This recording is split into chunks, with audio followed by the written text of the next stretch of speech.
الحمد لله رب العالمين والصلاة والسلام على رسوله الأمين وعلى آله وأصحابه أجمعين.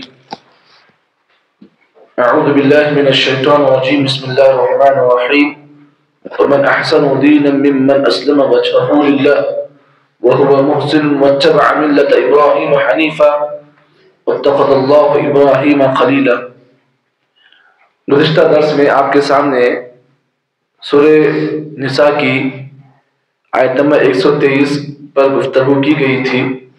اس آیت کریمہ کے اندر اللہ رب العالمین نے یہ بات بیان کی تھی کہ اس آدمی سے بہتر طریقہ کس کا ہو سکتا ہے جو اپنے آپ کو اللہ تعالیٰ کے حوالے کر دے اور اس حال میں کہ وہ نیک کام کرنے والا بھی ہو. آگے اللہ نے کہا اتبع ملت ابراہیم حنیفا، اور حضرت ابراہیم علیہ السلام کے ملت کی اتباع کرے. اور ابراہیم کون تھے؟ حنیفہ، یکسو ہو کر اللہ تعالیٰ کی عبادت کرتے تھے. واتخذ اللہ ابراہیم خلیلا، اور اللہ تعالیٰ نے حضرت ابراہیم کو اپنا خلیل بنایا. قرآن مجید کے اس آیت کے ترجمے میں آپ نے غور کیا کہ اللہ تعالیٰ نے اس آیت میں یہ بات بیان کی کہ اللہ تعالیٰ کے نزدیک کسی بھی انسان کے عمل کے قبولیت کے لیے دو بنیادی شرط ہیں. پہلی شرط یہ ہے کہ عمل کرنے والا اپنے عمل میں خالص ہو، اس کا عمل خالص اللہ کے لیے ہو. اور دوسری شرط یہ ہے کہ عمل کرنے والا جو بھی عمل کرے وہ اللہ کے نبی صلی اللہ علیہ وسلم کی اتباع میں کرے. یعنی آپ علیہ السلام کا جو طریقہ ہے اس طریقے کے مطابق اپنے عمل کو کرے، تب جا کر اس کا وہ عمل اللہ کے پاس قابل قبول ہوگا. اگر کوئی آدمی عمل کرتا جائے لیکن عمل کے اندر یہ دو شرائط نہ پائی جائے تو اس کا کوئی بھی عمل اللہ کے نزدیک قابل قبول نہیں ہوگا. چاہے عمل کرنے والا کتنا بھی اچھا عمل کر لے، چاہے عمل کرنے والا کتنا بڑا سا بڑا عمل کیوں نہ کرے، لیکن عمل کی قبولیت کے لیے یہ دو بنیادی شرط کا ہونا بہت ضروری ہے. اسی آیت کے بالکل متصل میں اللہ نے یہ بات بیان کی وَاتَّبَعَ مِلَّةَ إِبْرَاهِيمَ حَنِيفًا. لوگوں کو چاہیے کہ وہ حضرت ابراہیم علیہ السلام کے طریقے کی اتباع کریں. ابراہیم کون تھے؟ حنیفہ. حنیف کہتے ہیں اس آدمی کو جو شرک کے مقابلے میں اکیلا ایکسو ہو کر توحید پر مضبوطی سے جم جائے، ایسے آدمی کو حنیف کہتے ہیں. تو اللہ نے کہا ابراہیم علیہ السلام کی ملت کی اتباع کرے. اور ابراہیم کون تھے؟ حنیفہ، ایکسو ہو کر تمام معبودوں کو چھوڑ کر ابراہیم اکیلے توحید پر ایک اللہ تعالیٰ کو عبادت کرتے تھے، ایک اللہ کو مانتے تھے. دیکھیے آپ، اسی لیے ابراہیم علیہ السلام کے بارے میں یہ بات آپ جان لیں کہ ابراہیم علیہ السلام توحید میں اکیلے تھے، لیکن اللہ تعالیٰ نے ابراہیم علیہ السلام کو جو لقب دیا امام التوحید تھے. وہ توحید کے امام تھے، اکیلے تھے، لیکن اکیلے کی توحید اتنی مضبوط تھی کہ اللہ نے ان کی توحید کو دیکھ کر ان کو امام التوحید کا لقب دیا. تو ابراہیم علیہ السلام توحید تو بڑے مضبوط تھے، کچھ بھی ہو جائے لیکن توحید کا سودا نہیں کرتے تھے. شرک کے خلاف ابراہیم علیہ السلام اکیلے بہت بڑا ہتھیار تھے. اسی لیے اللہ تعالیٰ نے ابراہیم علیہ السلام کی توحید کو دیکھ کر امام التوحید کا لقب انہیں دیا. یہاں پر آپ اس بات کو بھی جان لیں، حضرت ابراہیم علیہ السلام اللہ تعالیٰ کے انبیاء میں سے وہ مشہور مقدس انبیاء میں سے ایک ہے جو اولو العزم ہے. 5 انبیاء اولو العزم ہے، 5 انبیاء اولو العزم ہے. ان میں سے ایک نبی ہے حضرت ابراہیم علیہ السلام، اور ایک ہے ہمارے آقا محمد عربی صلی اللہ علیہ وسلم. 5 انبیاء اولو العزم ہے. ان 5 انبیاء میں سے ایک حضرت ابراہیم علیہ السلام ہے. ابراہیم علیہ السلام کی فضیلت کے لیے یہ بات کافی ہے کہ ہم ہر سال جو ہے حضرت ابراہیم کی سنت کو زندہ کرتے ہیں. کیسے؟ جانور کو ذبح کر کر. لیکن آپ اس بات کو بھی جان لیں، قرآن مجید کی ایک آیت کریمہ ایسی عجیب و غریب ہے جس میں اللہ نے یہ بات بیان کی، نبی سے خطاب کرتے کہا ثم اوحینا الیک ان اتبع ملت ابراہیم حنیفا وما كان من المشرکین.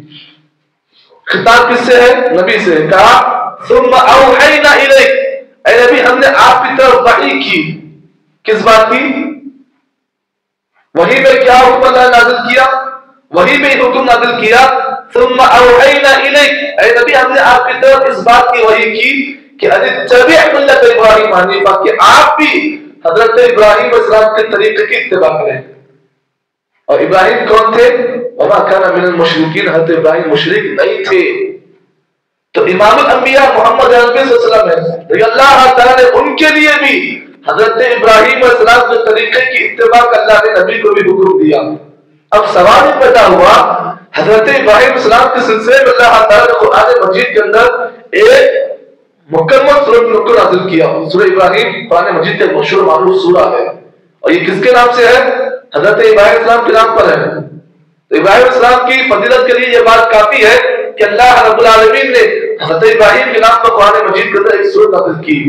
یہاں پہ آپ اس بات کو بھی جان لیں، صحیح مسلم کی اس روایت کو بھی آپ دیکھ لیں، نبی اکرم صلی اللہ علیہ وسلم نے فرمایا یا ایھا الناس انکم محشورون یوم القیامۃ حفاۃ عراۃ غرلا۔ نبی اکرم نے فرمایا لوگوں اس بات کو جان لو، کل قیامت کے دن جب تمہیں دوبارہ اٹھایا جائے گا، تم جب حشر کے میدان میں ہوگے، انکم محشورون یوم القیامہ، تو اللہ تعالیٰ کے پاس جب پیش کی جاؤ گے تمہاری حالت کیسی ہوگی؟ تمہارے پاس لباس ہوگا؟ جسم پر کوئی لباس ہوگا؟ کوئی چپل ہوگی؟ نہیں۔ نبی نے کہا جب تمہیں اللہ کے پاس دوبارہ اٹھایا جائے گا تمہارا حال یہ ہوگا کہ تمہارے جسم پر کوئی لباس نہیں ہوگا، کوئی چادر بھی نہیں ہوگی، اور تم کیسے ہوگے؟ حفاۃ عراۃ، تمہارے بال بالکل بکھرے ہوئے ہوں گے، اور تمہارا حال یہ ہوگا کہ تمہارے جسم پر کوئی چادر نہیں ہوگی، اور جسم پہ پیروں میں کوئی چپل بھی نہیں ہوگی، تم غیر مقتول اللہ کے پاس پیش کی جاؤ گے۔ اور قیامت کے اور میدان محشر میں نبی اکرم نے یہ فرمایا کہ قیامت کے دن ایسا معاملہ ہوگا حشر کے میدان میں کہ جب سب کو پیش کیا جائے گا تو اللہ رب العالمین اپنے ہاتھوں سے سب سے پہلے جس آدمی کو لباس پہنائیں گے وہ حضرت ابراہیم علیہ السلام ہوں گے۔ وہ اول من یوصف فی الخلائق ابراہیم علیہ السلام، سب سے پہلے اللہ تعالیٰ اپنے ہاتھوں سے جس آدمی کو لباس پہنایا جائے گا وہ حضرت ابراہیم علیہ السلام ہوں گے۔ یہ بات آپ جان لیں، ابراہیم علیہ السلام ان کی تاریخ بڑی اہم تاریخ ہے۔ ہمارے پاس کیا ہوتا ہے، سال میں ایک دفعہ جو ہے ہم لوگ حضرت ابراہیم علیہ السلام کی تاریخ کو پڑھتے ہیں، کب؟ قربانی کے موقع پر۔ لیکن ان کی تاریخ کو آپ دیکھیں، ابراہیم علیہ السلام کی تاریخ کو آپ دیکھیں، زندگی کا ان کا ہر پہلو بچپن سے لے کر جوانی تک، جوانی سے لے کر بڑھاپے تک اللہ نے ان کو آزمایا۔ اللہ تعالیٰ نے کہا وَإِذِ ابْتَلَىٰ إِبْرَاهِيمَ رَبُّهُ بِكَلِمَاتٍ فَأَتَمَّهُنَّ۔ لوگوں اس وقت کو یاد کرو کہ جب ہم نے ہمارے خلیل کو آزمایا، وَإِذِ ابْتَلَىٰ إِبْرَاهِيمَ رَبُّهُ بِكَلِمَاتٍ، ہم نے ہمارے ابراہیم کو آزمایا کچھ چیزوں کے ذریعے سے۔ ہمارے خلیل نے کیا کیا؟ فَأَتَمَّهُنَّ، ہمارے امتحان میں کامیاب ہو گئے۔ ہم نے کیا کیا؟ قَالَ إِنِّي جَاعِلٌ لِلنَّاسِ إِمَامًا، کہا کہ ابراہیم ہم تمہیں لوگوں کا امام بنانے والے ہیں۔ کہا وَمِن ذُرِّيَّتِي، اے اللہ میرے اولاد سے کیا ہوگا؟ اللہ نے کہا دیکھو ابراہیم ہمارا وعدہ صرف آپ کے ساتھ ہے، ہم آپ کے ابراہیم امام بنانے والے ہیں۔ اب یہاں پر آپ اس بات کو بھی جان لیں، ابراہیم السلام کو اللہ تعالیٰ نے اپنا خلیل بنایا۔ وَاتَّخَذَ اللَّهُ إِبْرَاهِيمَ خَلِيلًا، خلیل کہتے ہیں محبت کا وہ درجہ، محبت کا وہ اعلیٰ مرتبہ کہ جس مرتبے کے بعد محبت کی کوئی انتہا نہ ہو، محبت کی سب سے آخری انتہا۔ اللہ نے کہا ابراہیم کو ہم نے اپنا خلیل بنایا۔ خلیل کا مطلب یہ ہے کہ ہماری محبت ابراہیم کے ساتھ آخری درجے تک ہے۔ ہم نے کاش تک کسی سے ایسی محبت نہیں کی جیسے ہم نے اپنے خلیل کے ساتھ محبت کی۔ وَاتَّخَذَ اللَّهُ إِبْرَاهِيمَ خَلِيلًا۔ یہاں پر آپ اس بات کو بھی جان لیں، حضرت ابراہیم السلام کے بارے میں یہ بات کافی، اللہ نے فرمایا ان ابراہیم کان امۃ قانتا للہ حنیفا ولم یکن من المشرکین۔ ابراہیم السلام کے بارے میں اللہ تعالیٰ نے فرمایا ابراہیم السلام ایک امت تھے اور اللہ تعالیٰ کے مکمل فرما بردار تھے، ولم یکن من المشرکین، اور وہ مشرکوں میں سے نہیں تھے۔ ان کی صفت اللہ نے بیان کی۔ دیکھو لوگ خالی ابراہیم کے نام لکھنا بڑی بات نہیں ہے، ابراہیم اپنا نام رکھنا بڑی بات نہیں ہے، لوگ کہتے ہیں میرا نام ابراہیم ہے، لیکن ابراہیم علیہ السلام کی صفات بھی آنا بہت ضروری ہے۔ ان کی صفات کیا تھے؟ اللہ نے کہا شاکرا لانعمہ، وہ ہمیشہ اپنے رب کی نعمتوں کی شکر گزاری کرتے۔ اجتباہ وہداہ، اللہ نے کہا ہم نے انہیں چن لیا تھا، منتخب کر لیا تھا، وَهَدَاهُ إِلَىٰ صِرَاطٍ مُسْتَقِيمٍ، اور ہم نے ہمارے خلیل کو صراط مستقیم کی رہنمائی کی تھی. وَآتَيْنَاهُ فِي الدُّنْيَا حَسَنَةً، ہم نے کیا کیا؟ حضرت ابراہیم کی دنیا کو بھی اچھا کر دیا، اور ہم ان کی آخرت کو بھی اچھا کریں گے، اور آخرت کے دن ہمارے ابراہیم نیک لوگوں میں سے ہوں گے. پتا کیا چلا؟ قرآن مجید کی اس آیت جو سورہ نحل کی آیت نمبر 120 ہے، اللہ ہمیں اس آیت میں یہ بات بیان کی کہ ابراہیم علیہ السلام کو جو صفات تھے، ہمارے اللہ کہتے ہیں ابراہیم ہماری نعمتوں کی شکر گزاری کرتے تھے، جو بھی نعمت ہوتی اس کی شکر گزاری کرتے. ہمارے خلیل کی ایک صفت یہ بھی تھی کہ وہ ہمیشہ اپنے رب کی اطاعت گزارتے. اسی لیے نبی اکرم صلی اللہ علیہ وسلم نے صحیح بخاری کی روایت میں آپ صلی اللہ علیہ وسلم نے فرمایا کہ دنیا میں اگر میں کسی کو اپنا خلیل بنانا چاہتا تو میں ابو بکر کو اپنا خلیل بناتا. کس کو؟ ابو بکر کو میں اپنا خلیل بناتا. لیکن اللہ تعالیٰ نے جس آدمی کو اپنے لیے خلیل بنایا وہ میرا بھی خلیل ہے. یعنی اللہ نے کس آدمی کو ابراہیم کو اپنا خلیل بنایا، تو جس آدمی کو اللہ نے اپنے خلیل بنایا وہ بھی میرا خلیل ہے. لیکن دل چاہتا تھا کہ میں حضرت ابو بکر کو اپنا خلیل بناؤں، کیونکہ ابو بکر کے مجھ پر بڑے احسانات ہیں. لیکن اللہ نے جس آدمی کو خلیل بنایا، میری کیا مجال کہ میں اس آدمی کو اپنا خلیل نہ بناؤں. یہ کس نے کہا؟ محمد عربی صلی اللہ علیہ وسلم نے. تو معلوم کیا ہوا؟ حضرت ابراہیم علیہ السلام انبیاء کی تاریخ میں ایک ایسے نبی گزرے ہیں جن کی تاریخ پوری بھری پڑی ہے. اللہ تعالیٰ نے انہیں ہر موقع پر آزمایا، بچپن سے لے کر بڑھاپے تک آزمایا، لیکن حضرت ابراہیم اللہ کی کسی آزمائش پر کبھی بھی شکایت کا کوئی لفظ پیش نہیں کیے. جب کبھی اللہ نے آزمایا، لبیک کہہ کر اللہ کے امتحان میں کامیاب ہوئے. تو اسی لیے اللہ تعالیٰ نے ان کو لقب دیا کہ وَاتَّخَذَ اللَّهُ إِبْرَاهِيمَ خَلِيلًا، اللہ نے ابراہیم کو اپنا خلیل بنایا.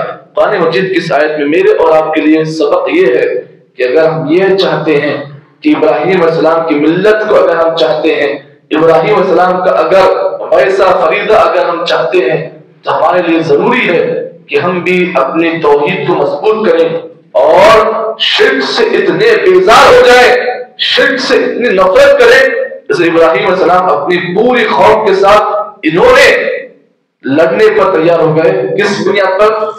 صرف توحید کی بنیاد پر.